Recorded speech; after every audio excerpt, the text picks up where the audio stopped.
Hi students, നമ്മുടെ optics പേപ്പറിലെ എട്ടാമത്തേതും അവസാനത്തേതുമായിട്ടുള്ള ചാപ്റ്ററാണ് fibre optics. Fibre optics modern വേൾഡിലെ വളരെ ഇമ്പോർട്ടൻ്റ് ആയിട്ടുള്ള അല്ലെങ്കിൽ വളരെ ഹെൽപ്ഫുൾ ആയിട്ടുള്ളൊരു ടെക്നോളജിയാണ്. ഫൈബർ ഒപ്റ്റിക്സ് നിങ്ങൾക്ക് അറിയാം, ഒപ്റ്റിക്കൽ ഫൈബർ ഉപയോഗിച്ചുകൊണ്ട് ഇലക്ട്രിക് സിഗ്നൽസിനെ ഒപ്റ്റിക് സിഗ്നലാക്കിയിട്ട് മാറ്റിയിട്ട് വളരെ ഫാസ്റ്റായിട്ട് അതിനെ സെൻഡ് ചെയ്യാൻ സാധിക്കുന്ന ഒരു ടെക്നോളജിയാണ് അല്ലേ. നമുക്കറിയാം ഇലക്ട്രിക് സിഗ്നൽസിനെ ലൈറ്റ് സിഗ്നലാക്കി മാറ്റിയുള്ളൊരു ഗുണം, ലൈറ്റ് സിഗ്നൽസിൻ്റെ വെലോസിറ്റി വളരെ കൂടുതലാണ് അല്ലേ. 3 × 10⁸ മീറ്റർ/സെക്കൻഡ് വെലോസിറ്റി ഉള്ള സിഗ്നൽസാണ് ലൈറ്റ് സിഗ്നൽസ്. അപ്പോൾ അതുകൊണ്ട് തന്നെ ഈ ഇലക്ട്രിക് സിഗ്നൽസിനെ ഒപ്റ്റിക് സിഗ്നലാക്കി മാറ്റിയിട്ട് നമ്മളൊരു സിലിണ്ട്രിക്കൽ വേവ് ഗൈഡിലൂടെ, ആ സിലിണ്ട്രിക്കൽ വേവ് ഗൈഡിനെ നമ്മൾ വിളിക്കുക ഒപ്റ്റിക്കൽ ഫൈബർ എന്നാണ്. ഈ ഒപ്റ്റിക്കൽ ഫൈബറിലൂടെ നമ്മൾ ട്രാൻസ്മിറ്റ് ചെയ്ത് കഴിഞ്ഞാൽ വളരെ ഫാസ്റ്റായിട്ട് അത് അതർ എൻഡിലെത്തും. അതർ എൻഡിൽ ആ ലൈറ്റ് സിഗ്നലിനെ അഗെയിൻ നമ്മൾ ഇലക്ട്രിക് സിഗ്നലായിട്ട് റീകൺവേർട്ട് ചെയ്യാം, എന്നിട്ട് ആ ഇലക്ട്രിക് സിഗ്നലിനെ നമുക്ക് യൂസ് ചെയ്യാം. അപ്പോൾ ഈ രീതിയിൽ ഇലക്ട്രിക് സിഗ്നൽസിനെ വളരെ ഫാസ്റ്റായിട്ട് ട്രാൻസ്മിറ്റ് ചെയ്യാൻ സഹായിക്കുന്ന ഒരു ടെക്നോളജിയാണ് ഒപ്റ്റിക്കൽ ഫൈബർ ടെക്നോളജി അല്ലെങ്കിൽ ഫൈബർ ഒപ്റ്റിക്സ് എന്ന് പറയുന്ന ഈ ഒരു ടെക്നോളജി. ഫൈബർ ഒപ്റ്റിക്സ് സാധ്യമാവുന്നത് ഒപ്റ്റിക്കൽ ഫൈബർ എന്ന് പറയുന്ന മീഡിയം വെച്ചിട്ടാണ്. ഒരു സിലിണ്ട്രിക്കൽ വേവ് ഗൈഡാണ് through which we can send optical signals with the velocity 3 × 10⁸ മീറ്റർ/സെക്കൻഡ്. ഒപ്റ്റിക്കൽ ഫൈബർ കണ്ടുപിടിച്ചത് ഒരു ഇന്ത്യക്കാരനാണ്. His name is Narinder Singh Kapany. Narinder Singh Kapany എന്ന് പറയുന്ന ഒരു ഇന്ത്യൻ ഫിസിസ്റ്റാണ് ഒപ്റ്റിക്കൽ ഫൈബർ കണ്ടുപിടിച്ചത്. അപ്പോൾ അത്രയും കാര്യമാണ് ഫൈബർ ഒപ്റ്റിക്സിൻ്റെ ഒരു ഇൻട്രൊഡക്ഷൻ ആയിട്ട് നമുക്ക് പറയാനുള്ളത്. നോക്കി നോക്കുക. Fibre optics, technology by which electric signal is converted into optical signal and is transmitted through thin glass fibers and reconvert the optical signal back to the electrical signal at the other end, which is helpful for fast communication. അതായത് നമ്മൾ electric സിഗ്നലിനെ optical സിഗ്നലാക്കി മാറ്റിയിട്ട് നമ്മൾ thin glass ഫൈബേഴ്സിലൂടെ അതിനെ transmit ചെയ്യുന്നു. എന്നിട്ട് ആ optical signals നമ്മൾ എന്ത് ചെയ്യാണ്, അതർ എൻഡിൽ ഇലക്ട്രിക് സിഗ്നൽസ് ആയിട്ട് തന്നെ കൺവേർട്ട് ചെയ്യപ്പെടുക. എന്നിട്ട് അത് കമ്മ്യൂണിക്കേഷന് വേണ്ടിയിട്ട്, ഫാസ്റ്റ് കമ്മ്യൂണിക്കേഷന് വേണ്ടിയിട്ട് അത് ഉപയോഗിക്കുക. ഈ ഒരു ടെക്നോളജിയാണ് ഫൈബർ ഒപ്റ്റിക്സ് എന്നുള്ളതുകൊണ്ട് ഉദ്ദേശിക്കുന്നത്. ഇനി ആ ഫൈബർ ഒപ്റ്റിക്സ് എന്ന് പറയുന്ന ടെക്നോളജി സാധ്യമാവുന്നത് ഒപ്റ്റിക്കൽ ഫൈബർ എന്ന് പറയുന്ന ഒരു മീഡിയം വഴിയാണ്. ആ ഒപ്റ്റിക്കൽ ഫൈബർ എന്താണ് എന്ന് പറയുന്നു. It is cylindrical wave guide made up by transparent dielectric such as glass, plastic etcetera.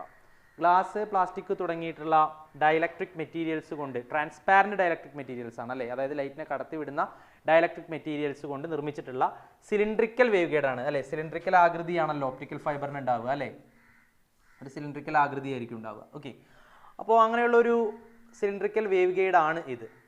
അതിൻ്റെ പ്രത്യേകത എന്താണ്? Which guides light waves along its length by total internal reflection അല്ലേ. അത് എന്ത് ചെയ്യുന്നു, ലൈറ്റ് വേവിനെ ഗൈഡ് ചെയ്യുന്നു. ഒരു എൻഡിൽ നിന്ന് മറ്റൊരു എൻഡിലേക്ക് ലൈറ്റ് വേവിനെ ട്രാൻസ്മിറ്റ് ചെയ്യുന്ന ഒരു വേവ് ഗൈഡായിട്ട് ആക്ട് ചെയ്യുന്നു. അതേപോലെ തന്നെ നമുക്കറിയാം ഈ ഒപ്റ്റിക്കൽ ഫൈബറിൻ്റെ വർക്കിംഗ് പ്രിൻസിപ്പിൾ നമ്മൾ ചെറിയ ക്ലാസ്സിലൊക്കെ പഠിച്ചിട്ടുണ്ട്. ടോട്ടൽ ഇന്റേണൽ റിഫ്ലക്ഷൻ ആണ്. അപ്പോൾ ടോട്ടൽ ഇന്റേണൽ റിഫ്ലക്ഷൻ്റെ അടിസ്ഥാനത്തിൽ ഒരു എൻഡിൽ നിന്ന് മറ്റൊരു എൻഡിലേക്ക് ഈ സിഗ്നൽസിനെ, ലൈറ്റ് വേവ്സിനെ ഗൈഡ് ചെയ്യാനും ഈ ഒപ്റ്റിക്കൽ ഫൈബറിന് സാധിക്കുന്നു എന്നുള്ളതാണ്. Its thickness is nearly 70 micrometre. ഇതിൻ്റെ തിക്നെസ്സോ 70 മൈക്രോമീറ്റർ റേഞ്ചിലൊക്കെയാണ് തിക്നെസ് വരുന്നത് എന്ന് മനസ്സിലാക്കുക. Optical fibre was invented by Indian physicist named Narinder Singh Kapany. Okay, optical fibre കണ്ടുപിടിച്ചതിൽ നമുക്ക് അഭിമാനിക്കാം, കാരണം അതൊരു ഇന്ത്യൻ ഫിസിസ്റ്റാണ് കണ്ടുപിടിച്ചിട്ടുള്ളത്, നരീന്ദർ സിംഗ് കപാനി. അപ്പോൾ ഇത്രയുമാണ് ഫൈബർ ഒപ്റ്റിക്സിനെ കുറിച്ചിട്ടുള്ളൊരു ഇൻട്രൊഡക്ഷൻ. നെക്സ്റ്റ് നമ്മൾ പറയുന്നത് ഒപ്റ്റിക്കൽ ഫൈബറിൻ്റെ സ്ട്രക്ചറാണ്, സ്ട്രക്ചർ ഓഫ് ഒപ്റ്റിക്കൽ ഫൈബർ. ഒരു ഒപ്റ്റിക്കൽ ഫൈബറിന് പ്രധാനമായിട്ടും 3 ഭാഗങ്ങളാണുള്ളത്: core, cladding, protective buffer, sheath. ഇങ്ങനെ 3 ഭാഗങ്ങളാണ് ഉള്ളത്. അപ്പോൾ നമുക്ക് ഒരു ഒപ്റ്റിക്കൽ ഫൈബറിൻ്റെ ക്രോസ് സെക്ഷന് എടുത്ത് നോക്കിക്കഴിഞ്ഞാൽ ഇത് 3ഉം നമുക്ക് കാണാം. നോക്കുക, സ്ട്രക്ചർ ഓഫ് ഒപ്റ്റിക്കൽ ഫൈബർ, ഇതൊരു ക്രോസ് സെക്ഷനാണ്, ഒപ്റ്റിക്കൽ ഫൈബറിൻ്റെ ഒരു ക്രോസ് സെക്ഷനാണ്. അപ്പോൾ ഇവിടെ നോക്കാം, കോറ് അല്ലേ, ഏറ്റവും ഇന്നർമോസ്റ്റ് ആയിട്ടുള്ള റീജിയനാണ്, സിലിണ്ട്രിക്കൽ ആയിട്ടുള്ള റീജിയനാണ് അല്ലേ. ഒരു സിലിണ്ട്രിക്കൽ ആകൃതിയാണ് ഇതിനുണ്ടാവുക അല്ലേ. ഒപ്റ്റിക്കൽ ഫൈബറിന് സിലിണ്ട്രിക്കൽ ആകൃതിയാണല്ലോ ഉള്ളത്. അപ്പോൾ ഈ കോറിനും എന്തായിരിക്കും, ഒരു സിലിണ്ട്രിക്കൽ ആകൃതിയുള്ള ഒരു ഇന്നർമോസ്റ്റ് റീജിയനാണ്. അതിലൂടെയാണ് ലൈറ്റ് ടോട്ടൽ ഇന്റേണൽ റിഫ്ലക്ഷൻ്റെ ഫലമായിട്ട് ട്രാൻസ്മിറ്റ് ചെയ്യപ്പെടുന്നത്.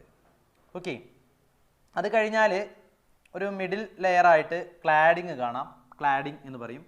ഏറ്റവും ഒടുവിൽ ഔട്ടർ മോസ്റ്റ് ലെയർ ആയിട്ട് പ്രൊട്ടക്റ്റീവ് ബഫർ കോട്ടിങ്, നമ്മൾ അതിനെ ഷീത്ത് എന്നും വിളിക്കാറുണ്ട്. ഇത് മൂന്നുമാണ് പ്രധാനപ്പെട്ട ഭാഗങ്ങൾ. ഓരോന്നിൻ്റെ പ്രത്യേകതകൾ ശ്രദ്ധിക്കുക. ആദ്യം കോറാണ്. Innermost cylindrical region which gates light. Innermost ആയിട്ടുള്ള സിലിണ്ടറിക്കൽ റീജിയൻ ആണ്. കാരണം ഇത് ഒപ്റ്റിക്കൽ ഫൈബർ സിലിണ്ടറിക്കൽ ആകൃതിയാണല്ലോ, അപ്പോൾ അതിനനുസരിച്ചിട്ട് കോറും സിലിണ്ടറിക്കൽ ആയിരിക്കും. അതാണ് ലൈറ്റിനെ ഗൈഡ് ചെയ്യുന്നത്. അതിൻ്റെ തിക്നെസ് നോക്കുക. ഈ കോറിൻ്റെ തിക്നെസ് 8.5 മൈക്രോമീറ്റർ മുതൽ 62.5 മൈക്രോമീറ്റർ വരെയാണ്. Refractive index of core is denoted by N1. Okay, കോറിൻ്റെ റിഫ്രാക്റ്റീവ് ഇൻഡെക്സിനെ N1 എന്നാണ് നമ്മൾ ഡിനോട്ട് ചെയ്യാറുള്ളത്. അത്രയും കാര്യം കോറുമായിട്ട് ബന്ധപ്പെട്ടിട്ട് മനസ്സിലാക്കുക. ഇനി നോക്കി നോക്ക്, ഈ മിഡിൽ ലെയർ ആണ് ക്ലാഡിങ്. അതിൻ്റെ പ്രത്യേകത നോക്കി നോക്ക്. Core is surrounded by coaxial middle region of thickness in the order of 125 micrometre. അല്ലെ, ഈ കോറിനെ സറൗണ്ട് ചെയ്തിട്ടുള്ള കോറിൻ്റെ അതേ ആക്സിസ് തന്നെയുള്ള, അല്ലെ, അതാണ് കൊയാക്സിയൽ എന്ന് പറയുന്നത്. ഓക്കെ, അപ്പോൾ കൊയാക്സിയൽ ആയിട്ടുള്ളൊരു മിഡിൽ റീജിയൻ, കോറ് സറൗണ്ട് ചെയ്യപ്പെട്ടിരിക്കുന്ന കൊയാക്സിയൽ ആയിട്ടുള്ള ആ മിഡിൽ റീജിയനെ, അതിൻ്റെ തിക്നെസ് ഏകദേശം 125 മൈക്രോമീറ്റർ റേഞ്ചിലൊക്കെയാണ് വരുന്നത്. അതിനെയാണ് നമ്മൾ ക്ലാഡിംഗ് എന്ന് വിളിക്കുക. ക്ലാഡിങ്ങിൻ്റെ പ്രത്യേകത, it maintains uniform size of the fibre. അതാണ് ഈ ഫൈബറിൻ്റെ സൈസ്, അല്ലേ, തിക്നെസ്, സൈസ് ഒക്കെ അതെല്ലായിടത്തും ഒരുപോലെ ഉണ്ടാവണം. One end to other end ഒരു യൂണിഫോം സൈസ് മെയിൻറ്റെയിൻ ചെയ്യുന്നത് ക്ലാഡിംഗ് ആണ്.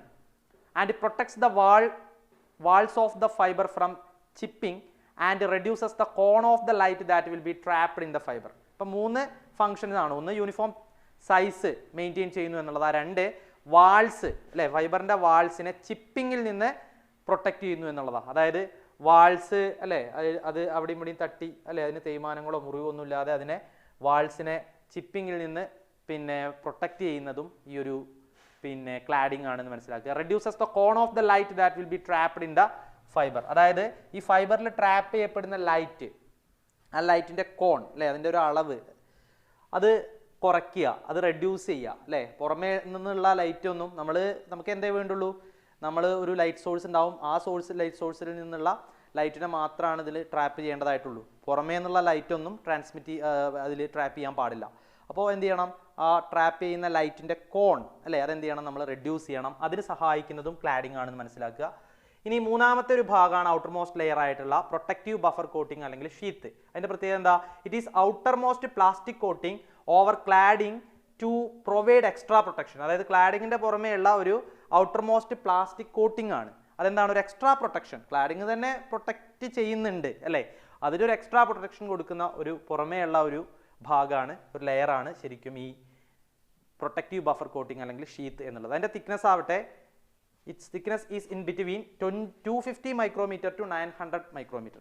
250 മൈക്രോമീറ്റർ മുതൽ 900 മൈക്രോമീറ്റർ വരെയാണ് അതിൻ്റെ തിക്നെസിൻ്റെ ഒരു റേഞ്ച്. ഇനി ഒപ്റ്റിക്കൽ ഫൈബറിൽ ഏറ്റവും പ്രധാനപ്പെട്ട ഒരു കാര്യം, കോറിൻ്റെ റിഫ്രാക്റ്റീവ് ഇൻഡെക്സിനെ ഞാൻ പറഞ്ഞു N1 എന്നാണ് ഡിനോട്ട് ചെയ്യുന്നത്. ക്ലാഡിങ്ങിൻ്റെ റിഫ്രാക്റ്റീവ് ഇൻഡെക്സിനെ N2 എന്നാണ് ഡിനോട്ട് ചെയ്യുന്നത്, അല്ലേ. ഇവിടെ നോക്കുക, core refractive index must be greater than cladding refractive index, അല്ലേ. അതായത് N1 must be greater than N2 ആയിരിക്കണം ഒരു റിഫ്രാക്റ്റീവ് ഇൻഡെക്സിൽ, ഒരു ഒപ്റ്റിക്കൽ ഫൈബറിൽ. ഓക്കെ, നോക്കുക, N1 must be greater than N2. Refractive index of the core must be greater than refractive index of the cladding. Okay, it is the most necessary condition for the working of an optical fiber. Okay, നോക്ക്, for optical fiber refractive index of core N1 is always greater than refractive index of cladding N2. N1 must be greater than N2. Okay, അപ്പോൾ അത്രയും കാര്യങ്ങളാണ് structure of optical fibre related ആയിട്ട് പറയാനുള്ളത്. ഇനി optical ഫൈബറിൻ്റെ working principle ആയിട്ടുള്ള total internal റിഫ്ലക്ഷനെ കുറിച്ചിട്ട് നമ്മൾ ചെറിയ ക്ലാസ്സിൽ പഠിച്ചതാണ്. അത് നമ്മൾ ഒന്ന് ഡിസ്കസ് ചെയ്യുന്നു, നോക്കാം. ഒപ്റ്റിക്കൽ ഫൈബറിൻ്റെ വർക്കിംഗ് എങ്ങനെയാണെന്ന് നോക്കാം. നമുക്കറിയാം, ഒപ്റ്റിക്കൽ ഫൈബറിന് പ്രധാനമായിട്ട് 2 ഭാഗങ്ങളാണുള്ളത്, കോറ്, ക്ലാഡിങ്. പിന്നെ ഓഫ് കോഴ്സ് പുറത്ത് ഒരു ഷീത്ത് എന്ന് പറയുന്ന ഒരു ഭാഗമുണ്ട് പ്രൊട്ടക്ഷന് വേണ്ടിയിട്ട്. പ്രധാനമായിട്ട് കോറും ക്ലാഡിങ്ങും. നമുക്കറിയാം, കോറിൻ്റെ refractive index N1 is always greater than cladding refractive index N2. അപ്പോൾ നോക്ക്, ഇതൊരു ഒപ്റ്റിക്കൽ ഫൈബറാണ്, കോറാണ് അകത്ത്, പുറത്ത് ക്ലാഡിംഗ് ഉണ്ട്. കോറിൻ്റെ റിഫ്രാക്റ്റീവ് ഇൻഡെക്സ് N1 ആണ്, ക്ലാഡിങ്ങിൻ്റെ റിഫ്രാക്റ്റീവ് ഇൻഡെക്സ് N2 ആണ്. N1 is greater than N2 ആണ്. നോക്ക്, ഇവിടെ കോറിൻ്റെയും ക്ലാഡിങ്ങിൻ്റെയും ഇടയിൽ കോർ ക്ലാഡിംഗ് ഇൻ്റർഫേസ് കാണാം, കോർ ക്ലാഡിംഗ് ഇൻ്റർഫേസ്. അപ്പോൾ നോക്കി നോക്ക്, ലൈറ്റ് റേ ഈ കോറിലൂടെ ഉള്ളിലേക്ക് പ്രവേശിച്ചു. അതെവിടെയാണ് ചെന്നിട്ട് ഇൻസിഡൻറ്റ് ചെയ്യുന്നത്, കോർ ക്ലാഡിംഗ് ഇൻ്റർഫേസിലാണ് ഇൻസിഡൻറ്റ് ചെയ്യുന്നത്. അപ്പോൾ കോർ ക്ലാഡിംഗ് ഇൻ്റർഫേസ് എന്ന് പറയുമ്പോൾ കോറിൻ്റെ റിഫ്രാക്റ്റീവ് ഇൻഡെക്സ് ക്ലാഡിംഗ് റിഫ്രാക്റ്റീവ് ഇൻഡെക്സിനേക്കാൾ കൂടുതലാണെന്ന് വെച്ച് കഴിഞ്ഞാൽ ലൈറ്റ് ഈ ഒരു ഇൻ്റർഫേസിൽ നമ്മൾ നോക്കിയാൽ ഡെൻസർ ടു റെയർ മീഡിയത്തിലേക്കാണ് ട്രാവൽ ചെയ്യുന്നത്. അതായത് ഡെൻസർ മീഡിയ ആയ കോറിൽ നിന്ന് റെയറർ മീഡിയ ആയിട്ടുള്ള ക്ലാഡിങ്ങിലേക്ക് ആണ് മൂവ് ചെയ്യുന്നത് ഈ ഇൻ്റർഫേസിൽ നമ്മൾ നോക്കിക്കഴിഞ്ഞാൽ. അപ്പോൾ അവിടെ നോക്ക്, അവിടെ ക്രിട്ടിക്കൽ ആംഗിൾ എന്ന് പറയുന്നൊരു ആംഗിൾ ഉണ്ട് അല്ലേ. ക്രിട്ടിക്കൽ ആംഗിൾ എന്താണെന്ന് നമുക്ക് പറയാം. ആ ക്രിട്ടിക്കൽ ആംഗിളിനേക്കാൾ കൂടുതലാണ് ആംഗിൾ ഓഫ് ഇൻസിഡൻസ് എങ്കിൽ, ആംഗിൾ ഓഫ് ഇൻസിഡൻസ് എന്ന് പറയുമ്പോൾ ഇവിടെ നോർമൽ വരയ്ക്കുന്നു, ഇൻസിഡൻറ്റ് റേഡിയും നോർമലിൻ്റെ ഇടയിലുള്ള ആംഗിൾ ഐ അല്ലേ. ആംഗിൾ ഓഫ് ഇൻസിഡൻസ് ക്രിട്ടിക്കൽ ആംഗിളിനേക്കാൾ കൂടുതലാവും ഒപ്റ്റിക്കൽ ഫൈബറിൻ്റെ കേസിൽ. അതാണ് ക്രിട്ടിക്കൽ ആംഗിളിനേക്കാൾ കൂടുതലാണ് ആംഗിൾ ഓഫ് ഇൻസിഡൻസ് എങ്കിൽ ലൈറ്റ് ഡെൻസർ മീഡിയത്തിൽ നിന്ന് റെയറർ മീഡിയത്തിലേക്ക് പോകുമ്പോൾ, ഇവിടെ അങ്ങനെയാണ്, കോറിൽ നിന്ന് ക്ലാഡിങ്ങിലേക്കാണല്ലോ പോണത്. റിഫ്രാക്ഷനാണ് ശരിക്കും നടക്കേണ്ടത് അല്ലേ. ഡെൻസർ ടു റെയർ അല്ലെങ്കിൽ റെയർ ടു ഡെൻസർ ഒക്കെ നടക്കുമ്പോൾ റിഫ്രാക്ഷനാണ് നടക്കേണ്ടത്. പക്ഷേ ഇങ്ങനെയാണെങ്കിൽ ആംഗിൾ ഓഫ് ഇൻസിഡൻസ് ക്രിട്ടിക്കൽ ആംഗിളിനേക്കാൾ കൂടുതലാണെങ്കിൽ അവിടെ എന്ത് നടക്കും? റിഫ്രാക്ഷൻ നടക്കുന്നതിന് പകരം ടോട്ടൽ ഇൻറ്റേർണൽ റിഫ്ലക്ഷൻ നടക്കുകയാണ്. അങ്ങനെ ടോട്ടൽ ഇൻറ്റേർണൽ റിഫ്ലക്ഷൻ നടക്കുമ്പോൾ അതെന്ത് ചെയ്യും? ഇങ്ങനെ താഴത്തേക്ക് റിഫ്ലക്റ്റ് ചെയ്ത് പോവും. അവിടെ എഗെയിൻ അവിടെയും കോർ ക്ലാഡിംഗ് ഇൻ്റർഫേസിലേക്കാണ് എത്തുന്നത് അല്ലേ. ഇവിടെ മുകളിൽ കോറ്, താഴെ ക്ലാഡിങ്. അവിടെയും ക്രിട്ടിക്കൽ ആംഗിളിനേക്കാൾ കൂടുതലായിരിക്കും ആംഗിൾ ഓഫ് ഇൻസിഡൻസ്. വീണ്ടും ടോട്ടൽ ഇൻറ്റേർണൽ റിഫ്ലക്ഷൻ നടക്കും. അങ്ങനെ ഒരുപാട് ടോട്ടൽ ഇൻറ്റേർണൽ റിഫ്ലക്ഷൻ കണ്ടിന്യൂസ് ആയിട്ട് നടക്കുന്നത് കൊണ്ട് ഒരു എൻഡിൽ നിന്ന് മറ്റൊരു എൻഡിലേക്ക് ലൈറ്റ് സിഗ്നലിനെ ട്രാൻസ്മിറ്റ് ചെയ്യാൻ അല്ലെങ്കിൽ ട്രാവൽ ചെയ്യാൻ സാധിക്കുന്നു. ഇതാണ് working principle, working of optical fibre എന്ന് പറയുന്നത്. നോക്കിയൊക്കെ, total internal reflection is the working principle of optical fibre. Total internal reflection ആണ് എന്ന് വെച്ച് കഴിഞ്ഞാൽ when angle of incidence greater than critical angle during transmission traveling of light from denser medium to rarer medium, instead of refraction, total internal reflection or reflection of the light take place. This phenomena is known as total internal reflection. അതായത് denser മീഡിയത്തിൽ നിന്ന് rare മീഡിയത്തിലേക്ക് light travel ചെയ്യുമ്പോൾ angle of incidence critical ആംഗിളിനേക്കാൾ കൂടുതലാണെങ്കിൽ അവിടെ refraction നടക്കുന്നതിന് പകരം മീഡിയത്തിനകത്തേക്ക് light പൂർണ്ണമായും reflect ചെയ്യപ്പെടും. ഇതാണ് ടോട്ടൽ ഇൻറ്റേർണൽ റിഫ്ലക്ഷൻ. അപ്പോൾ ആ ടോട്ടൽ ഇൻറ്റേർണൽ റിഫ്ലക്ഷൻ ആണ് ഇതിൻ്റെ ഒരു വർക്കിംഗ് പ്രിൻസിപ്പിൾ. നോക്കുക, refractive index of cladding N2 always less than refractive index of core N1 ആണല്ലോ. റിഫ്രാക്റ്റീവ് ഇൻഡെക്സ് ഓഫ് ക്ലാഡിംഗ് എപ്പോഴും കുറവായിരിക്കും കോറിൻ്റെ റിഫ്രാക്റ്റീവ് ഇൻഡെക്സിനേക്കാൾ. Light launched into the core and striking the core to cladding interface at an angle greater than critical angle. അതായത് കോറിലൂടെ ഉള്ളിലേക്ക് കടക്കുന്നു, core cladding ഇൻ്റർഫേസിൽ strike ചെയ്യുന്നു. എങ്ങനെ?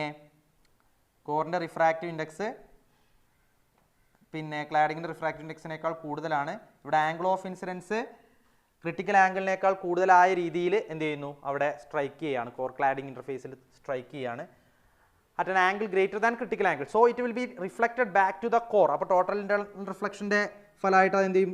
തിരിച്ച് കോറിലേക്ക് തന്നെ റിഫ്ലക്റ്റ് ചെയ്യും അല്ലേ. Angles of incidence and reflection are equal and light will continue to rebound and propagate through the fiber. അവിടെ ആംഗിൾ ഓഫ് ഇൻസിഡൻസും ആംഗിൾ ഓഫ് റിഫ്ലക്ഷനും ഒക്കെ എന്തായിരിക്കും? ഈക്വൽ ആയിരിക്കും ടോട്ടൽ ഇൻറ്റേർണൽ റിഫ്ലക്ഷൻ നടക്കുമ്പോഴും. അങ്ങനെ അത് ഒരുപാട് തവണ ടോട്ടൽ ഇൻറ്റേർണൽ റിഫ്ലക്ഷന് വിധേയമാവും. ഒരു എൻഡിൽ നിന്ന് മറ്റൊരു എൻഡിലേക്ക് ലൈറ്റ് ട്രാവൽ ചെയ്യും. ഇതാണ് വർക്കിംഗ് ഓഫ് ഒപ്റ്റിക്കൽ ഫൈബർ. അപ്പോൾ നോക്കുക, അതിൻ്റെ വർക്കിംഗ് പ്രിൻസിപ്പിൾ ആയിട്ടുള്ള ടോട്ടൽ ഇൻറ്റേർണൽ റിഫ്ലക്ഷൻ അതിനെക്കുറിച്ചിട്ട് നമ്മൾ ചെറിയ ക്ലാസ്സിൽ പഠിച്ചിട്ടുണ്ട്. ഞാൻ അതൊന്നുകൂടി ഇവിടെ ഒന്ന് എക്സ്പ്ലെയിൻ ചെയ്യാം. എന്താണ് ടോട്ടൽ ഇൻറ്റേർണൽ റിഫ്ലക്ഷൻ എന്ന് നോക്കാം. വളരെ സിമ്പിളാണ് total internal reflection. Light denser മീഡിയത്തിൽ നിന്ന് റെയറർ മീഡിയത്തിലേക്ക് പോകുമ്പോൾ മാത്രം സംഭവിക്കുന്ന ഒരു ഫിനോമിനയാണ് ടോട്ടൽ ഇൻറ്റേർണൽ റിഫ്ലക്ഷൻ. നോക്കി നോക്കുക, ഇപ്പോൾ ഉദാഹരണത്തിന് രണ്ട് മീഡിയം നമ്മൾ എടുത്തു. ഇത് വാട്ടർ ആണെന്ന് കരുതുക, വാട്ടർ ഗ്ലാസ് ആവാം കേട്ടോ. അപ്പോൾ അതിൻ്റെ റിഫ്രാക്റ്റീവ് ഇൻഡെക്സ് ഞാൻ N1 എന്ന് കൊടുത്തു. ഇവിടെ എയർ ആണ്, അതിൻ്റെ റിഫ്രാക്റ്റീവ് ഇൻഡെക്സ് N2 എന്ന് കൊടുത്തിരിക്കുകയാണ്. നോക്ക്, ഞാൻ വാട്ടറിൽ നിന്ന് ഡെൻസർ മീഡിയത്തിൽ നിന്ന് റെയറർ മീഡിയത്തിലേക്ക് ലൈറ്റ് ഇൻസിഡൻറ്റ് ചെയ്യുകയാണ്. ഡെൻസർ ടു റെയറാണ് ഇൻസിഡൻറ്റ് ചെയ്യുന്നത്. അപ്പോൾ ഇത് ഇൻസിഡൻറ്റ് റേ ആണ്. നമുക്കിവിടെ എന്ത് വരയ്ക്കാം? നോർമൽ വരയ്ക്കാം അല്ലേ. നോർമൽ വരയ്ക്കാം. നമുക്കറിയാം ഇതാണ് angle of incidence, angle between ray of incidence and normal. നോക്കുക, when light moves from denser medium to rarer medium, refracted ray move away from the normal. നോർമലിൽ നിന്ന് ദൂരേക്ക് പോകുമെന്നുള്ളതാണ്. അപ്പോൾ ഇങ്ങനെ നോർമലിൽ നിന്ന് അകലെ ചെയ്യുന്നത്, ഇങ്ങനെ പോകേണ്ട ആളാണ് അല്ലാതെ എന്ത് ചെയ്യും? To move away from the normal, നോർമലിൽ നിന്ന് അകന്നു അല്ലേ. അപ്പോൾ ഇവിടെ ആംഗിൾ ഓഫ് റിഫ്രാക്ഷൻ എന്ന് പറയുന്നത് ഇതാണ്. നോക്കുക, ആംഗിൾ ഓഫ് ഇൻസിഡൻസ് കൂട്ടുന്നതിനനുസരിച്ചിട്ട് ആംഗിൾ ഓഫ് റിഫ്രാക്ഷൻ എന്ത് ചെയ്യും? കൂടും. According to Snell's law angle of incidence കൂട്ടുന്നതിനനുസരിച്ചിട്ട് ആംഗിൾ ഓഫ് റിഫ്രാക്ഷൻ കൂടുകയാണ്. അപ്പോൾ ഞാനിവിടെ ആംഗിൾ ഓഫ് ഇൻസിഡൻസ് കുറച്ച് കൂട്ടി കൊടുത്തപ്പോൾ നോക്കുക, ഞാൻ ആംഗിൾ ഓഫ് ഇൻസിഡൻസ് ഒന്ന് കൂട്ടി കൊടുക്കുകയാണ്. ഓക്കെ, ഇതാ ഇത്രയും കൂട്ടി കൊടുത്തു. ഇത്രയും കൂട്ടി കൊടുത്തപ്പോൾ ആംഗിൾ ഓഫ് റിഫ്രാക്ഷൻ കൂടി ഈ റിഫ്രാക്റ്റഡ് റേ ഏതിലൂടെ പോകാൻ തുടങ്ങുകയാണ്? ഈ മീഡിയം ഇൻ്റർഫേസിലൂടെ അല്ലേ, അതായത് ഇവിടെ എയറാണ്, ഇവിടെ വാട്ടറാണ് അല്ലേ.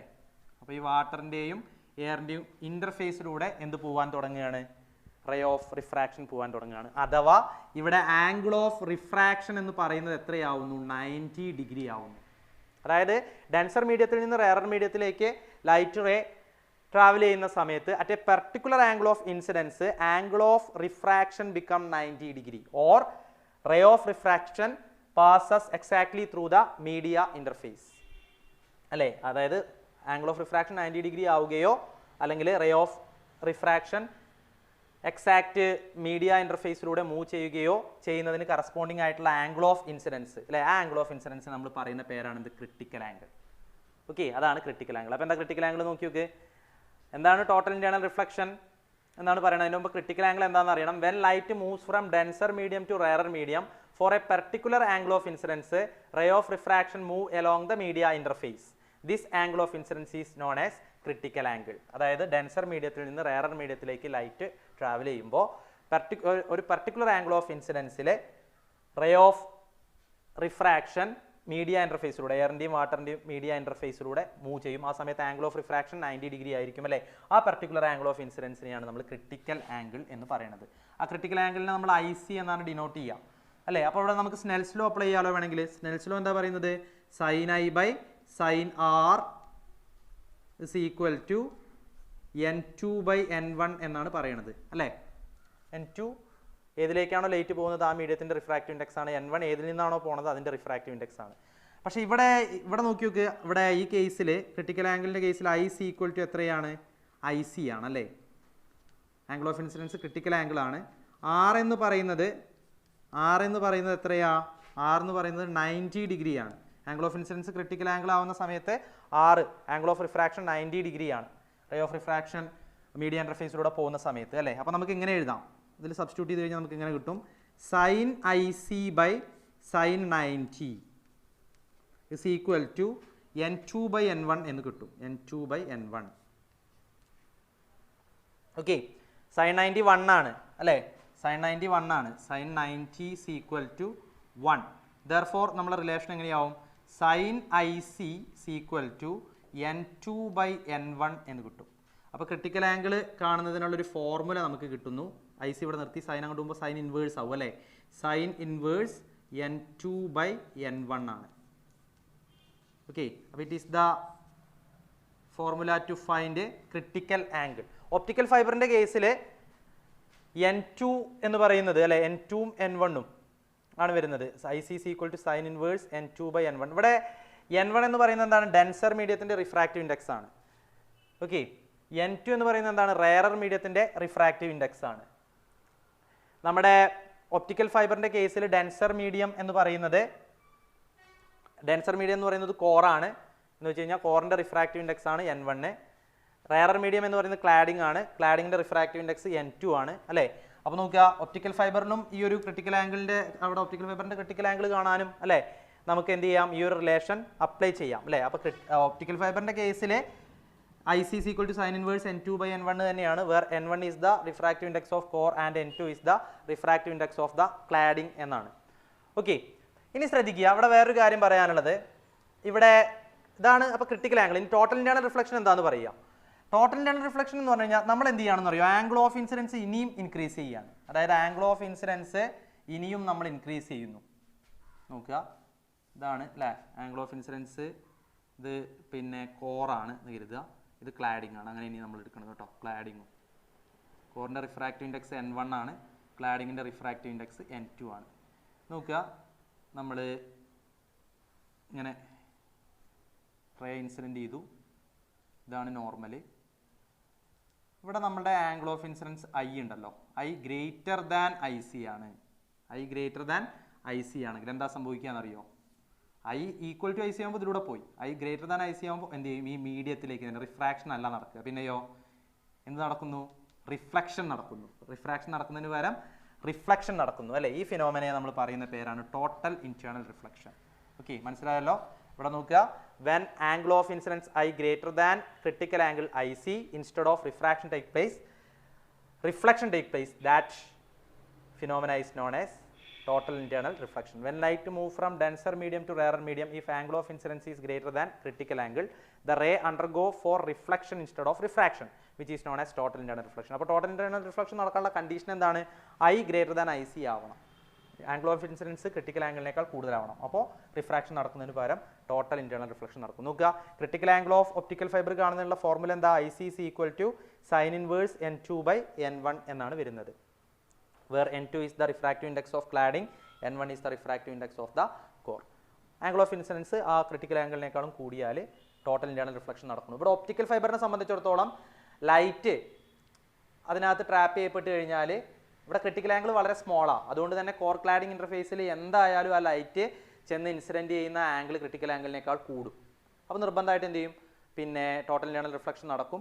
എഗെയിൻ അത് കോർ ക്ലാഡിംഗ് ഇൻ്റർഫേസിലേക്ക് വരും. നമ്മൾ കണ്ടു അല്ലേ, അവിടെ വെച്ച് വീണ്ടും ടോട്ടൽ ഇന്റേണൽ റിഫ്ലക്ഷൻ. അങ്ങനെ ഒരുപാട് ടോട്ടൽ ഇന്റേണൽ റിഫ്ലക്ഷൻസ് നടക്കുന്നത് കൊണ്ട് ഒരു എൻഡിൽ നിന്ന് മറ്റൊരു എൻഡിലേക്ക് ലൈറ്റിന് എത്താൻ സാധിക്കും എന്നുള്ളതാണ്. ഓക്കെ, അപ്പോൾ ക്രിട്ടിക്കൽ ആംഗിൾ എന്താണെന്ന് മനസ്സിലാക്കുക. ക്രിട്ടിക്കൽ ആംഗിൾ കാണുന്നതിനുള്ള ഫോർമുല ഒപ്റ്റിക്കൽ ഫൈബറിൽ, പിന്നെ ടോട്ടൽ ഇന്റേണൽ റിഫ്ലക്ഷൻ എങ്ങനെയാണ് ഇവിടെ നടക്കുന്നത് എന്ന് നമുക്ക് മനസ്സിലായി. ഓക്കെ, അപ്പോൾ അത്രയും കാര്യങ്ങളാണ് വർക്കിംഗ് ഓഫ് ഒപ്റ്റിക്കൽ ഫൈബറുമായിട്ട് ബന്ധപ്പെട്ടിട്ട് പറയാനുള്ളത്. ഒപ്റ്റിക്കൽ ഫൈബറുമായിട്ട് ബന്ധപ്പെട്ട ഒരു ടേമാണ് ആക്സെപ്റ്റൻസ് ആംഗിൾ. എന്താണ് ആക്സെപ്റ്റൻസ് ആംഗിൾ? അതായത് ഒരു ലൈറ്റ് റേ ഒപ്റ്റിക്കൽ ഫൈബറിലേക്ക് ഒരു എൻഡിലൂടെ എൻട്രി ചെയ്യും അല്ലേ. അപ്പോൾ എൻട്രി ചെയ്യുമ്പോൾ നോക്കിയോ, ഒപ്റ്റിക്കൽ ഫൈബറിന് ഒരു ആക്സിസ് ഉണ്ട്. ആ ആക്സിസുമായിട്ട് ആ ലൈറ്റ് റേ ഉണ്ടാക്കുന്ന മാക്സിമം ആംഗിൾ, പക്ഷേ ആ ലൈറ്റ് റേ നിർബന്ധമായിട്ട് എന്ത് ചെയ്യണം? ഈ ഒപ്റ്റിക്കൽ ഫൈബറിലൂടെ പ്രൊപ്പഗേറ്റ് ചെയ്യണം. ഒപ്റ്റിക്കൽ ഫൈബറിലൂടെ പ്രൊപ്പഗേറ്റ് ചെയ്യാൻ സാധിക്കുന്ന ഒരു ലൈറ്റ് റേ ഒപ്റ്റിക്കൽ ഫൈബറിൻ്റെ ആക്സിസുമായിട്ട് ഉണ്ടാക്കുന്ന മാക്സിമം ആംഗിളിനെയാണ് നമ്മൾ ആക്സെപ്റ്റൻസ് ആംഗിൾ എന്ന് പറയുക. ഒന്നുകൂടി പറയാം, ഒപ്റ്റിക്കൽ ഫൈബറിലൂടെ ഒരെൻഡിൽ നിന്ന് മറ്റൊരു എൻഡിലേക്ക് പ്രൊപ്പഗേറ്റ് ചെയ്യാൻ സാധിക്കുന്ന ലൈറ്റ് റേക്ക് ആക്സിസ് ഓഫ് ദ ഒപ്റ്റിക്കൽ ഫൈബറുമായിട്ട് ഉണ്ടാക്കാൻ സാധിക്കുന്ന മാക്സിമം ആംഗിളിനെ അതിന് പറയുന്ന പേരാണ് ആക്സെപ്റ്റൻസ് ആംഗിൾ. നോക്ക്, it is the maximum angle that a light ray can have related to the axis of the fiber and propagate down the fiber. ഒപ്റ്റിക്കൽ ഫൈബറിലൂടെ പ്രൊപ്പഗേറ്റ് ചെയ്യാൻ സാധിക്കുന്ന ലൈറ്റ് റേക്ക് ആക്സിസ് ഓഫ് ദ ഒപ്റ്റിക്കൽ ഫൈബറുമായിട്ട് ഉണ്ടാക്കാൻ സാധിക്കുന്ന maximum ആംഗിളിനെയാണ് നമ്മൾ ആക്സെപ്റ്റൻസ് ആംഗിൾ എന്ന് പറയുക. അപ്പോൾ ഇവിടെ ഒരു ഫിഗർ തന്നിട്ടുണ്ട്, ഒരു ഒപ്റ്റിക്കൽ ഫൈബറിൻ്റെ ഫിഗറാണ്. റിഫ്രാക്റ്റീവ് ഇൻഡെക്സ് N1 ഉള്ള കോറ്, റിഫ്രാക്റ്റീവ് ഇൻഡെക്സ് N2 ഉള്ള ക്ലാഡിങ് അല്ലേ. N1 ഗ്രേറ്റർ ദാൻ N2 ആണ് എന്നൊക്കെ നമുക്കറിയാം. ആക്സിസ് കാണിച്ചിരിക്കുന്നു ഒപ്റ്റിക്കൽ ഫൈബറിൻ്റെ. നോക്കുക, N0 റിഫ്രാക്റ്റീവ് ഇൻഡെക്സ് ഉള്ള ഒരു മീഡിയത്തിലാണ് നമ്മൾ ഒപ്റ്റിക്കൽ ഫൈബർ വെച്ചിട്ടുള്ളത്. അപ്പോൾ ഇവിടെ N0 എന്താണ്? Refractive index of the medium at where optical fibre is placed. N1 refractive index of the core ആണ്, N2 refractive index of the cladding ആണ്. ആക്സിസ് ഓഫ് ഒപ്റ്റിക്കൽ ഫൈബർ കാണിച്ചിട്ടുണ്ട്. ഒരു ലൈറ്റ് റേ ആ മീഡിയത്തിൽ നിന്ന് ഇതാ ഇങ്ങനെ ഇൻസിഡൻറ്റ് ചെയ്തിരിക്കുകയാണ് അല്ലേ. ഈ ഒപ്റ്റിക്കൽ ഫൈബറിനകത്തേക്ക് എൻട്രി ചെയ്യുന്നു. അപ്പോൾ അങ്ങനെ എൻട്രി ചെയ്യുമ്പോൾ നോക്ക്, ഇവിടെ ആക്സിസുമായിട്ട് ആ ലൈറ്റ് റേ ഉണ്ടാക്കുന്ന ആംഗിൾ അതിന് നമുക്ക് θi എന്ന് കൊടുക്കാം. ഇനി ഇവിടെ ചെറിയൊരു റിഫ്രാക്ഷൻ നടക്കും അല്ലേ. ഈ പിന്നെ ഉള്ളിലേക്ക് കടക്കുമ്പോൾ ഇവിടെ ഒരു റിഫ്രാക്ഷൻ, കാരണം ഇവിടെ റിഫ്രാക്റ്റീവ് ഇൻഡെക്സ് N0 ആണ്, ക്ലോഡിങ്ങിൽ റിഫ്രാക്റ്റീവ് ഇൻഡെക്സ് കോറിൽ N1 ആണ്. അപ്പോൾ റിഫ്രാക്റ്റീവ് ഇൻഡെക്സിലുള്ള ചേഞ്ച് കാരണം ഇവിടെ ഒരു റിഫ്രാക്ഷൻ ഒക്കെ നടന്നിട്ട് ഇതാ ഈ റിഫ്രാക്റ്റഡ് റേയുടെയും നമ്മുടെ ആക്സിസിൻ്റെ ഇടയിലുള്ള ആംഗിൾ θr ആണ്.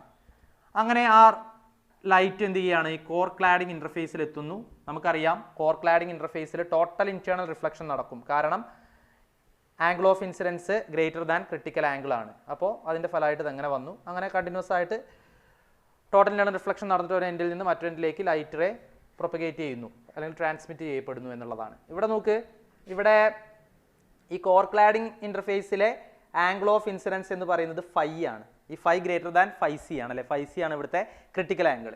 നോക്കുക, angle of incidence to the core cladding interface is phi which is greater than critical angle phi C. അതുകൊണ്ടാണ് ഇങ്ങനെ അല്ലേ. അപ്പോൾ നോക്കുക, ഇവിടെ നമ്മൾ ആദ്യം ഇവിടെ റിഫ്രാക്ഷൻ നടക്കുന്ന ഈ ജസ്റ്റ് എൻ്റർ ചെയ്യുന്ന ആ ഒരു സ്ഥലത്ത് നമ്മൾ സ്നെൽസ് ലോ അപ്ലൈ ചെയ്യാണ്. സ്നെൽസ് ലോ എന്താ പറയുന്നത് നമ്മളോട്? Sine i by sine r is equal to refractive index of the second medium by refractive index of the first medium ആണ്. അപ്പോൾ ഇവിടെ സൈൻ തീറ്റ ഐ ആണ് വരുന്നത് angle of incidence by sine theta r is equal to refractive index of the second medium ഇവിടെ കോറിലേക്കാണല്ലോ കയറുന്നത് N1 by refractive index of the first medium N0 ആണ്. N1 by N0 എന്ന് കിട്ടും. Snell's law apply ചെയ്തിരിക്കുകയാണ് കേട്ടോ. നോക്കുക, അപ്പോൾ അതിൽ നിന്ന് നമുക്ക് സൈൻ തീറ്റ ഐ എന്ത് കിട്ടും? N1 ബൈ N0 ഈ സൈൻ തീറ്റ ആർ ഇങ്ങോട്ട് വരുമ്പോൾ ഇൻറ്റു സൈൻ തീറ്റ ആർ. ഞാൻ അതിന് ഇക്വേഷൻ നമ്പർ 1 എന്ന് കൊടുത്തിരിക്കുന്നു. ഇനി ഇവിടെ നമ്മൾ നോക്കുക, ഇവിടെ ഒരു റൈറ്റ് ആംഗിൾ ട്രയാംഗിൾ കിട്ടുന്നുണ്ട് നമുക്കല്ലേ. ഇവിടെ ആ റൈറ്റ് ആംഗിൾ ട്രയാംഗിളിൽ ഈ ആംഗിൾ 90 ഡിഗ്രി ആണ്. ഓക്കെ, അപ്പോൾ ബാക്കി 5 പ്ലസ് തീറ്റ ആർ എത്രയായിരിക്കും? മൊത്തം 180 ഡിഗ്രിയാണ്, അതിൽ 90 പോയി, ബാക്കി ഇത് രണ്ടും കൂടി 90 ഡിഗ്രി ആയിരിക്കും. 5 പ്ലസ് തീറ്റ ആർ 90 ഡിഗ്രി ആയിരിക്കും. അപ്പോൾ അതിൽ നിന്ന് നമുക്ക് തീറ്റ ആർ ഇസ് ഈക്വൽ ടു എന്ത് എഴുതാം? 90 മൈനസ് 5 എന്ന് എഴുതാം അല്ലേ? തീറ്റ ആർ 90 മൈനസ് 5 ആണ്. അപ്പോൾ നോക്കുക, ഈ തീറ്റ ആറിൻ്റെ സ്ഥാനത്ത് എനിക്ക് 90 മൈനസ് 5 എന്ന് ഇക്വേഷൻ 1ൽ കൊടുക്കാം. അപ്പോൾ ഇക്വേഷൻ 1 എങ്ങനെയായിട്ട് മാറും? Sine theta i is equal to n1/n0 into sine 90 minus 5 എന്ന് എഴുതാം. സൈൻ 90 മൈനസ് 5 നമുക്കറിയാം കോസ് 5 ആണ്. ഓക്കെ, അപ്പോൾ sine theta is equal to n1/n0 into cos 5 എന്ന് കിട്ടും. അതവിടെ നിൽക്കട്ടെ, ഇക്വേഷൻ നമ്പർ 2. ഇനി നോക്കുക, ഇപ്പം നിലവിൽ 5 ഗ്രേറ്റർ ദാൻ 5c ആണ്. ഇനി 5 ഈക്വൽ ടു 5c ആണെങ്കിൽ അല്ലേ, അതായത് ഇവിടെ angle of incidence at core cladding interfaces equal to critical angle ആണെങ്കിൽ അപ്പോഴായിരിക്കും ഈ തീറ്റ ഐ അതിൻ്റെ മാക്സിമം വാല്യൂ. എന്താ ശരിക്കും തീറ്റ ഐ എന്ന് പറയുന്നത്? Angle made by the light ray with the axis, അതാണ് തീറ്റ ഐ. അപ്പോൾ ഈ തീറ്റ ഐ മാക്സിമം ആവുക, ആ മാക്സിമം തീറ്റ ഐ ആണ് ശരിക്കും എന്ത്? Acceptance angle. Maximum angle can be made by the incident ray with the axis of the optical fibre and can propagate down the optical fibre ആണ്. അപ്പോൾ ഈ theta I അതിൻ്റെ maximum value, theta I maximum അഥവാ acceptance angle ആവുക എപ്പോഴാണ്? 5c ആവുമ്പോഴാണ്. Okay, core cladding ഇൻ്റർഫേസിലെ angle of incidence critical ആംഗിളിന് ഈക്വൽ ആവുമ്പോഴാണ് ഈ 5i മാക്സിമം അഥവാ ആക്സെപ്റ്റൻസ് ആംഗിളും ആയിട്ട് മാറുന്നത്. അപ്പോൾ നമുക്ക് when 5 is equal to 5c, theta is equal to theta i maximum അഥവാ ആക്സെപ്റ്റൻസ് ആംഗിൾ എന്നുള്ളതാണ്. then equation 2 becomes, അപ്പോൾ ഇക്വേഷൻ 2 എങ്ങനെയായിട്ട് മാറും? തീറ്റയുടെ സ്ഥാനത്ത് തീറ്റ ഐ മാക്സിമം എന്നും 5യുടെ സ്ഥാനത്ത് 5c ക്രിട്ടിക്കൽ ആംഗിൾ എന്നും കൊടുത്താൽ ഇക്വേഷൻ 2 ഇങ്ങനെയായിട്ട് മാറും. Sine theta I maximum equal to n1/n0 cos 5c ആയി അല്ലേ? അത് ഇക്വേഷൻ നമ്പർ 3 എന്ന് കൊടുത്തു. ഇനി നമുക്ക് സൈൻ 5c എന്ന് പറഞ്ഞു കഴിഞ്ഞാൽ ഇവിടെ നമുക്ക് പിന്നെ സൈൻ 5c നമുക്കറിയാം അല്ലേ? സൈൻ IC എന്നാണ് നമ്മൾ പറഞ്ഞിട്ടുള്ളത്, n2/n1 ക്രിട്ടിക്കൽ ആംഗിളിൻ്റെ എക്സ്പ്രഷനാണ്. Sine IC is equal to n2/n1. ഇവിടെ IC അല്ല 5c ആണ് ക്രിട്ടിക്കൽ ആംഗിളിന് കൊടുത്തിട്ടുള്ളത്. അപ്പോൾ sign 5c is equal to n2/n1 ആണ്. നോക്കുക, cos square 5c is equal to 1 minus sin square 5c എന്ന് നമുക്ക് എഴുതാം. കാരണം എന്താ? sin square theta plus cos square theta is equal to 1 ആണ് അല്ലേ? അപ്പോൾ cos square theta is equal to 1 minus sin square theta ആണ്. ഇവിടെ തീറ്റയുടെ സ്ഥാനത്ത് 5c എന്ന് കൊടുത്തു. അപ്പോൾ cos square 5c is equal to 1 minus sin square 5c എന്ന് കിട്ടുന്നു. അങ്ങനെയാണെങ്കിൽ cos 5c എത്ര കിട്ടുക? cos 5c എന്ത് വരും? Root of 1 minus sine square 5c അഥവാ 1 minus sine square 5c whole raise to 1/2 എന്ന് വരും അല്ലേ? അപ്പോൾ അങ്ങനെയാണെങ്കിൽ cos 5c is equal to 1 minus sine 5cയുടെ സ്ഥാനത്ത് n2/n1 കൊടുത്താൽ സൈൻ സ്ക്വയർ 5c എന്താവും? n2/n1 whole square, that is n2/n1 square എന്ന് കിട്ടും അല്ലേ? അപ്പോൾ cos 5c is equal to 1 minus n2/n1 square whole raise to 1/2 എന്ന് വരും. ഓക്കെ, അപ്പോൾ അതിനെ നമുക്ക് ഇങ്ങനെ ക്രോസ് മൾട്ടിപ്ലൈ ചെയ്യാം. cos 5c is equal to n1 square into 1 n1 square minus n2 square by n1 square whole raised to 1/2 അല്ലേ? cos 5c is equal to n1 square minus n2 square by n1 square whole raised to 1/2 എന്ന് കിട്ടും. നോക്ക്, cos 5c അപ്പോൾ എത്ര വരിക? cos 5c is equal to n1 square minus n2 square whole raised to 1/2 എന്ന് പറയുമ്പോൾ എന്താണ്? Root of n1 square minus n2 square ആണ് by n1 square whole raised to 1/2 എന്ന് പറയുമ്പോൾ റൂട്ട് ഓഫ് n1 square എത്രയാണ്? n1 ആണ്. അപ്പോൾ cos 5c is equal to root n1 square minus n2 square by n1, that is equation number 4. ഇനി നമ്മൾ എന്ത് ചെയ്യാന്ന് അറിയോ? ഇക്വേഷൻ 4 ഇക്വേഷൻ 3ൽ സബ്സ്റ്റിറ്റ്യൂട്ട് ചെയ്യാണ്. എന്ന് വെച്ച് കഴിഞ്ഞാൽ ഈ cos 5cയുടെ സ്ഥാനത്ത് root of n1 square minus n2 square by n1 substitute ചെയ്യുന്നു. അപ്പോൾ എന്ത് വരും? sin 5i maximum equal to അല്ലേ n1/n0 into root of n1 square minus n2 square by n1 എന്ന് വരും അല്ലേ? നമുക്ക് എന്ത് ചെയ്യാം? n1 ക്യാൻസൽ ചെയ്ത് കളയാം. sin 5i maximum equal to എന്ത് വരും? Root of n1 square minus n2 square by n0 എന്ന് വരും. നോക്ക്, ഇവിടെ 5i maximum അതാണ് നമ്മുടെ ആക്സെപ്റ്റൻസ് ആംഗിൾ അതല്ലേ? ഒപ്റ്റിക്കൽ ആക്സിസുമായിട്ട് ഇൻസിഡന്റ് റേ ഉണ്ടാക്കുന്ന മാക്സിമം ആംഗിൾ അല്ലേ? അപ്പോൾ നോക്ക്, 5i maximum equal to sign അങ്ങോട്ട് കൊണ്ടുപോകുമ്പോൾ സൈൻ ഇൻവേഴ്സ് ആവും അല്ലേ? അപ്പോൾ 5i maximum equal to sine inverse root of n1 square minus n2 square by n0 എന്ന് വരും. അതാണ് എന്ത്? ആക്സെപ്റ്റൻസ് ആംഗിൾ വരുന്നത്. ഇവിടെ നോക്ക്, 5i maximum equal to sine inverse root of n1 square minus n2 square by n0 ആണ് ഈ optical ഫൈബറിന്റെ acceptance angle. n1 എന്താണ്? Refractive index of the core ആണ്. n2 എന്താണ്? Refractive index of the cladding ആണ്. n0 എന്താണ്? Refractive index of the medium at where the optical fibre is placed. Optical fibre വെച്ചിരിക്കുന്ന medium ഏതാണോ അതിൻ്റെ refractive index ആണ് n0. Okay, ഇവിടെ optical fibre വെച്ചിരിക്കുന്നത് എയറിലാണ് എന്ന് കരുതുക. ഈ optical fibre is placed in air, അപ്പോൾ n0 എന്ന് പറയുന്നത് എത്രയാവും? 1 ആവും. കാരണം എയറിൻ്റെ റിഫ്രാക്റ്റീവ് ഇൻഡെക്സ് 1 ആണ്. അപ്പോൾ acceptance angle 5i maximum equal to എന്ത് വരും? Sine inverse root of n1 square minus n2 square by 1 എന്ന് വരും അല്ലേ. അപ്പോൾ ബൈ 1 നമുക്ക് വേണം എഴുതണമെന്നില്ല. അപ്പോൾ phi A maximum acceptance angle phi A maximum is equal to sin inverse root of n1 square minus n2 square where the optical fiber is placed in air. എയറിൽ വെച്ചിരിക്കുന്ന ഒരു ഒപ്റ്റിക്കൽ ഫൈബർ മിക്കവാറും പ്രോബ്ലത്തിലൊക്കെ എയറിലായിരിക്കും. അല്ലെങ്കിൽ ഒരു പ്രത്യേകം മീഡിയം പറയും, water glass എന്നൊക്കെ പറഞ്ഞു കഴിഞ്ഞാൽ നമ്മൾ n0 അതിനനുസരിച്ചിട്ട് കൊടുക്കണം. വെറുതെ ഒന്നും പറഞ്ഞിട്ടില്ലെങ്കിൽ നമ്മൾ മനസ്സിലാക്കുക അത് എയർ ആയിരിക്കണം, നമുക്ക് പ്രോബ്ലം ചെയ്യാനുണ്ട്. അപ്പോൾ സാധാരണയൊക്കെ എയറിലാണ് ഇത് വെക്കാറുള്ളത്. അപ്പോൾ n0 1 ആവും. അപ്പോൾ ആക്സെപ്റ്റൻസ് ആംഗിളിൻ്റെ phi I maximum is equal to sin inverse root n1 square minus n2 square എന്ന് പറയുന്ന ഫോർമുല ഉപയോഗിച്ചിട്ടാണ് കൂടുതൽ പ്രോബ്ലംസ് ചെയ്യുക. റയറായിട്ട് ഒപ്റ്റിക്കൽ ഫൈബർ വേറെ മീഡിയത്തിലൊക്കെ വെക്കാറുണ്ട്. അപ്പോൾ ബൈ n0 എന്ന് കൊടുത്തിട്ടുള്ള ആ ഫോർമുലയും അപ്ലൈ ചെയ്യേണ്ടതായിട്ട് വരും. അപ്പോൾ അത്രയും കാര്യങ്ങളാണ് ആക്സെപ്റ്റൻസ് ആംഗിളുമായിട്ട് റിലേറ്റഡ് ആയിട്ട് പറയാനുള്ളത്. ഒപ്റ്റിക്കൽ ഫൈബറുമായിട്ട് ബന്ധപ്പെട്ട 2 ടേംസ് ആണ് ഫ്രാക്ഷണൽ റിഫ്രാക്റ്റീവ് ഇൻഡെക്സ് ചേഞ്ച്, അതുപോലെ തന്നെ വളരെ ഇമ്പോർട്ടൻ്റ് ആയിട്ടുള്ള ഒരു ടേം ന്യൂമറിക്കൽ അപ്പേർച്ചർ. ഇത് രണ്ടും എന്താണ് എന്ന് നോക്കാം. ഫ്രാക്ഷണൽ റിഫ്രാക്റ്റീവ് ഇൻഡെക്സ് ചേഞ്ചിനെ ഡെൽറ്റ എന്നാണ് ഡിനോട്ട് ചെയ്യാറുള്ളത്. ഈ ഡെൽറ്റ എന്ന് പറയുന്നത് n1 minus n2 by n1 ആണ്. n1 എന്താണ്? Refractive index of the core ആണ്. n2 refractive index of the cladding ആണ്. ഒരു സാധാരണ ഒപ്റ്റിക്കൽ ഫൈബറിനെ സംബന്ധിച്ചിടത്തോളം ഈ delta fractional refractive index change always less than 1 ആണ്. ഡെൽറ്റ 0.01 ആയ ഫ്രാക്ഷണൽ റിഫ്രാക്റ്റീവ് ഇൻഡെക്സ് 0.01 ആയ ഒപ്റ്റിക്കൽ ഫൈബർ ആണ് best one for communication. For a typical optical fibre delta is always less than 1. If delta is equal to 0.01 optical fibre is best one for communication എന്ന് പറയാം. ഇനി വളരെ important ആയിട്ടുള്ള ഒരു ടേമാണ് numerical aperture. Numerical aperture of optical fibre ഒന്നുമില്ല, നമുക്ക് acceptance angle എന്താണെന്ന് അറിയാം. ഈ ആക്സെപ്റ്റൻസ് ആംഗിളിൻ്റെ സൈനിനെയാണ് നമ്മൾ എന്ത് പറയുക? Numerical aperture. സൈൻ അല്ലേ? Numerical aperture of an optical fibre is the sine function അല്ലേ? Sine of its acceptance angle, acceptance ആംഗിളിൻ്റെ സൈൻ ഫംഗ്ഷൻസ്. അപ്പോൾ നോക്കുക, numerical aperture is equal to നമുക്ക് എന്ത് എഴുതാം? സൈൻ ആക്സെപ്റ്റൻസ് ആംഗിൾ തീറ്റായി മാക്സിമം, സൈൻ തീറ്റായി മാക്സിമം എന്ന് എഴുതാം അല്ലേ? അപ്പോൾ numerical aperture is equal to sine തീറ്റായി മാക്സിമത്തിൻ്റെ ഇക്വേഷൻ നമുക്കറിയാം. Sine inverse root of n1 square minus n2 square by n0 ആണ് അല്ലേ? സൈൻ ഇൻവേഴ്സ് എന്ന് പറയുമ്പോൾ എന്തായി? ക്യാൻസൽ ചെയ്ത് പോയി. ബാക്കി numerical aperture is equal to ഇപ്പോൾ എന്താ വരിക?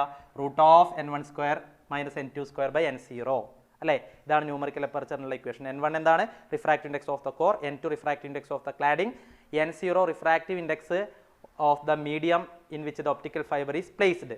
നോക്കുക, എയർ ആണ് ഒപ്റ്റിക്കൽ ഫൈബർ വെച്ചിരിക്കുന്ന മീഡിയം എങ്കിൽ n0 1 ആവും. അപ്പോൾ numerical aperture is equal to എന്ത് വരും? Root of n1 square minus n2 square by 1 that is root of n1 square minus n2 square. ഇതാണ് നമ്മൾ കൂടുതലായിട്ട് ഉപയോഗിക്കേണ്ടതായിട്ട് വരിക. നോക്കുക, ഇവിടെ n1 എന്താണ്? Refractive index of the core ആണ്, n2 refractive index of the cladding ആണ്. So refractive index of the numerical aperture of an optical fibre n is equal to root of n1 square minus n2 square ആണ് എന്നുള്ളതാണ്. ഇനി നോക്കുക, ഈ fractional refractive index change ഡെൽറ്റയുടെ ടേമിൽ നമുക്ക് numerical aperture എഴുതാം. ന്യൂമറിക്കൽ അപ്പേർച്ചറിന്റെ ഇക്വേഷൻ എന്താണ്? Numerical aperture is equal to root of n1 square minus n2 square ആണ്. ഞാനിതിനെ ചെറിയൊരു മോഡിഫിക്കേഷൻ വരുത്തുകയാണ്. Numerical aperture is equal to, നോക്ക്, ഈ n1 സ്ക്വയർ മൈനസ് n2 സ്ക്വയറിനെ a സ്ക്വയർ മൈനസ് b സ്ക്വയറിനെ a minus b into a plus b എന്ന് എഴുതാമല്ലോ. ആ ഒരു രീതിയിൽ n1 സ്ക്വയർ മൈനസ് n2 സ്ക്വയറിനെ നമുക്ക് n1 minus n2 into n1 plus n2 എന്ന് എഴുതാം അല്ലേ? നോക്കുക, ഇവിടെ ഞാൻ ബൈ 2n1 ഇൻറ്റു 2n1 ചെയ്യാണ്. 2n1 കട്ട് ചെയ്ത് പോകുമല്ലോ, നമ്മളൊരു മാറ്റവും വരുത്താത്തത് പോലെയാണ്. ആ n1 ഞാൻ n1 മൈനസ് n2ൻ്റെ താഴെയും 2n1 പ്ലസ് n2 ബൈൻ്റെ താഴെയുമാണ് എഴുതുന്നത് ഇൻറ്റു 2n1. ഇത് നമ്മളൊന്നും ചെയ്യാത്തത് പോലെയാണ്. ഓക്കെ, 2n1 കൊണ്ട് മൾട്ടിപ്ലൈ ചെയ്തു, 2n1 കൊണ്ട് ഡിവൈഡ് ചെയ്തു, അങ്ങനെ ചെയ്തതുപോലെയാണ്. ഇവിടെ ഈ n1 plus n2 by n2 എന്ന് പറയുന്നത് അപ്രോക്സിമേറ്റ്ലി ഈക്വൽ ടു n1 ആണ്. n1 plus n2 by n2 n1 plus n2 by 2 കേട്ടോ. n1 പ്ലസ് n2 ബൈ 2 എന്ന് പറയുന്ന term approximately equal to n1 ആണ്. ഈ n1 minus n2 by n1 എന്താണ്? നമുക്കറിയാം, ഡെൽറ്റയാണ്. ഇത് രണ്ടും ഇവിടെ സബ്സ്റ്റിറ്റ്യൂട്ട് ചെയ്ത് കൊടുത്താൽ numerical aperture is equal to ഇത് എത്രയാണ്? n1 minus n2 by n1 എന്ന് പറയുന്നത് ഡെൽറ്റയാണ് into n1 plus n2 by 2 എന്ന് പറയുന്നത് n1 ആണ് ഇൻറ്റു 2n1 എന്ന് വരും അല്ലേ? അപ്പോൾ numerical aperture is equal to എന്ത് വരും? Root of 2n1 square delta. അപ്പോൾ ന്യൂമറിക്കൽ അപ്പേർച്ചറിൻ്റെ ഈ റിലേഷൻസ് പഠിക്കുക. Numerical aperture is equal to 2n1 square ഡെൽറ്റയാണ്. n1 refractive index of the core ആണ് delta. Fractional refractive index change ആണെങ്കിൽ numerical aperture root 2n1 square ഡെൽറ്റയാണ്. അപ്പോൾ ഈ ഒരു ഫോർമുല വെച്ചിട്ടുള്ള പ്രോബ്ലംസ് വരും. പക്ഷേ കൂടുതലായിട്ട് പ്രോബ്ലം വരാറുള്ളത് numerical aperture is equal to root n1 square minus n2 square, numerical aperture is equal to root n1 square minus n2 square by n0. ഈ ഫോർമുലകളെല്ലാം ഓർത്തിരിക്കുക. Acceptance angle numerical aperture related ആയിട്ടുള്ള ഒരു problem പരീക്ഷയ്ക്ക് ഉറപ്പായിട്ട് വരാറുണ്ട്. വളരെ വളരെ ഇമ്പോർട്ടൻ്റ് ആണ്. സിമ്പിളായിട്ട് നമുക്ക് സോൾവ് ചെയ്യുകയും ചെയ്യാം. പ്രോബ്ലംസ് നമുക്ക് അവസാനം ചെയ്യാം. അപ്പോൾ അത്രയും കാര്യങ്ങൾ നോക്കുക. Thank you.